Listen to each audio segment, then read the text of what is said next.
정말 이렇게 오랜만에 다시 하이브리드를 타는데요, 시내에서 막히는 데에서의 편안함은 정말 발군입니다.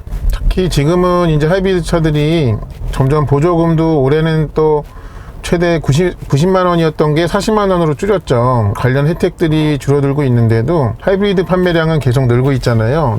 그만큼 이제는 좀 그런 당장 구입 가격에서의 경제성이 아니더라도 하이브리드가 갖고 있는 이런 장점, 그러니까 이런 시내 주행이나 평상시 주행에서 이 차가 보여주는 그런 장점에 대해서 사람들이 이제 좋다는 인식을 많이 갖게 된 것 같습니다. 그리고 센터페시아를 보면요, 요 이제 변속 버튼이 조금 더 이 암레스트에 좀 가까이 오고, 그래서 이거를 뭔가 선택을 해야 될 때 그냥 팔을 올려놓은 채로 누를 수 있게 그렇게 한 점이 좋은 것 같고요.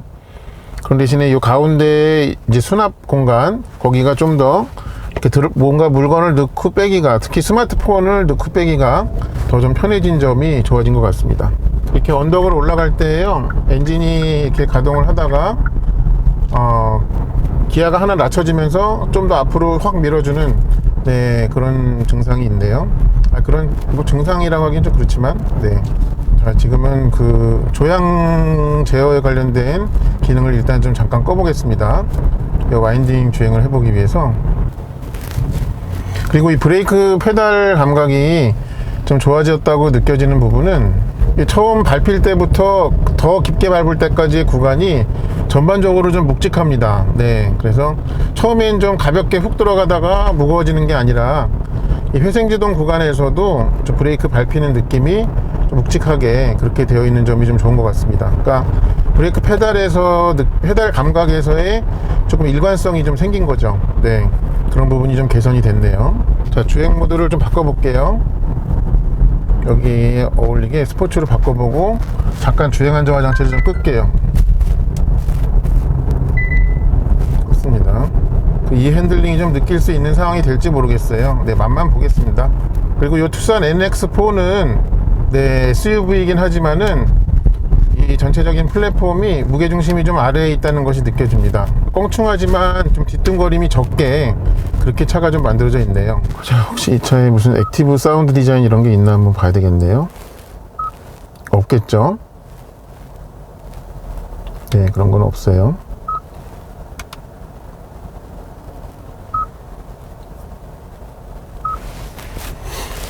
계속 에너지 흐름도를 좀 보겠습니다.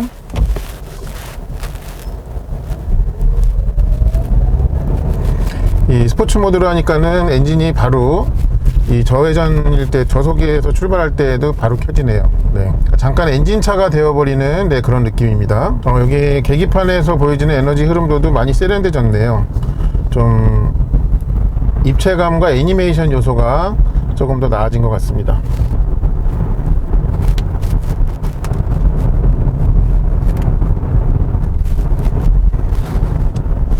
솔직히 코너에서 이렇게 엑셀을 밟을 때 뭐 모터가 좀 힘이 들어가거나 아니면 빠지거나 이런 거는 좀 지금 요 정도 타봐 가지고는 솔직히 잘 모르겠습니다. 근데 이제 좀 느낄 수 있는 점은 비교적 이 돌아 들어가는 감각이 좀 뉴트럴 하더라 하는 그런 부분이 있네요. 핸들링의 감각이 그런 점이 좀 있었습니다.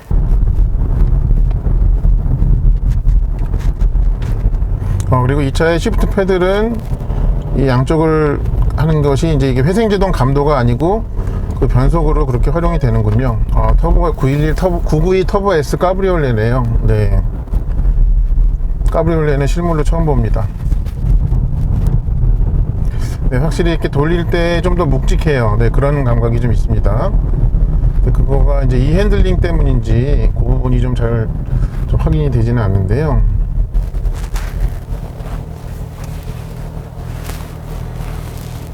그런 부분이 재밌군요. 스포츠 모드로 하니까는 확실히 꽤 높은 RPM까지 그 유지가 되네요. 그리고 이렇게 좀 노면이 계속적으로 변할 때는 이 무거운 바퀴로 인한 그런 충격음이 좀 있습니다. 그러니까 충격음뿐만 아니라 그런 하체에 전해지는 그런 충격이 있어요. 와, 저기 이쁘네요. 어제 낮에만 해도 비가 와서 봄비라고 생각을 했는데 밤에 눈으로 바뀌었더라고요. 그렇게 했더니 저렇게 멋진 장면을 해주는군요. 오늘따라 좀 교통 흐름이 잘 안 도와주네요. 자, 그러면은 잠깐은 이번에는 스포츠 모드가 아닌 에코 모드에서 한번 와인딩 느낌은 좀 차이가 있는지 좀 보겠습니다. 아까 제가 핸들이 묵직해졌다고 했는데요, 이게 스포츠 모드여서 그랬던 거군요. 네. 이거 지금 에코 모드로 하니까는 바로 가벼워지네요. 네, 제가 착각했습니다.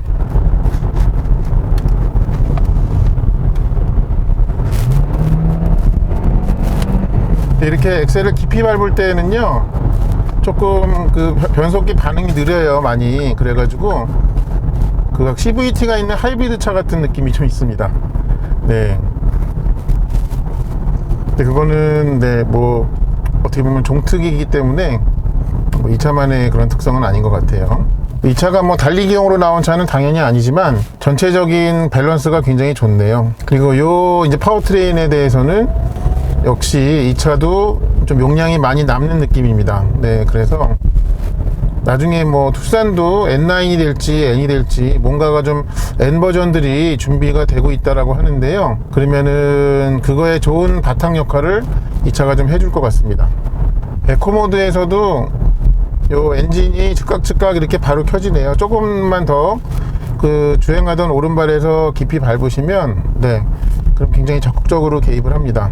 그리고 그렇게 엔진이 켜질 때 발생하는 그런 동력 전달 장치에서의 충격은 없지만 확실히 그 엔진 소리, 카랑카랑한 엔진 소리는 좀 들려옵니다. 언제 기회가 된다면 좀 제가 항상 차가 섭외가 되면 그 가져가 보는 와인딩 로드에서 한번 타보고 싶네요.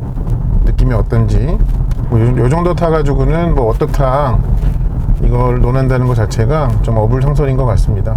그리고 이제 투싼을 사시기로 마음을 먹으셨는데 1.6 가솔린을 살까 아니면은 하이브리드를 살까 고민하시는 분들이 계실 거예요. 그런 분들께 조금이라도 좀 도움이 될 만한 말씀을 드리면요, 특히 1년에 그 주행하시는 거리가 10,000km도 안 될 정도로 짧으시다면 경제성이라는 이유 때문에만 하이브리드를 사실 필요는 없다라고 생각이 듭니다. 그 이유는 하이브리드는 일단 가솔린보다 차값이 처음에 구입하실 때 비싸죠. 그래서 그거를 나중에 이제 경제성 때문에 줄어드는 연료비를 회수하겠다라고 생각하실 수는 있는데요, 1년에 10,000km도 안 타실 정도로 주행거리가 짧다면은 1년에 쓰시는 그 연료비 자체가 매우 적기 때문에 그 작은 연료비에서 세이브가 돼봤자 그거를 나중에 그 차값 처음에 많이 지불한 거를 회수하기에는 굉장히 시간이 많이 걸린다라는 그런 점입니다. 그래서 굳이 주행거리가 짧으신데 경제성이라는 이유만 가지고는 하이브리드는 선택하지 않으셔도 되겠다라는 그런 생각이 좀 듭니다. 그 대신에 이런 시내 주행에서의 정숙함, 부드러움, 네, 그런 부분에 나는 큰 매력을 느낀다, 그거가 가치가 있고 나는 거기에 더 돈을 지불할 것이다 라고 생각하시는 분은 당연히 네, 하이브리드로 가셔야겠죠. 그거는 굉장히 좋은 선택이 될 것입니다. 그래서 제가 이제 이 차를 시승하기 전에 이 차 갖고 있는 이 핸들링에 대해서 좀 굉장히 궁금했는데요, 일단은 좀 뉴트럴한 핸들링 느낌은 주행 중에 줬었는데 뭐 이제 그 카더라고 문구에 있는 대로 모터가 알아서 토크를 좀 더 넣고 빼고 그런 것을 제가 체감할 정도로 네, 그러지는 못했습니다. 좀 더 좀 그 페이스를 높게 주행할 수 있는 그런 조건에서는 좀 체감할 수 있을지 모르겠는데 지금 이 상태에서는 제가 좀 체감하기가 힘드네요. 이렇게 주행하다가 한 번씩 나타나는 그 둔턱을 넘었다가 착지하는 거에 대해서는 굉장히 부드럽고 좋습니다. 네, 그런데 이렇게 지속적으로 오돌토돌한 것이 좀 계속될 때에는, 그럴 때에는 아무래도 좀 승차감이 나빠지는 점이 있습니다.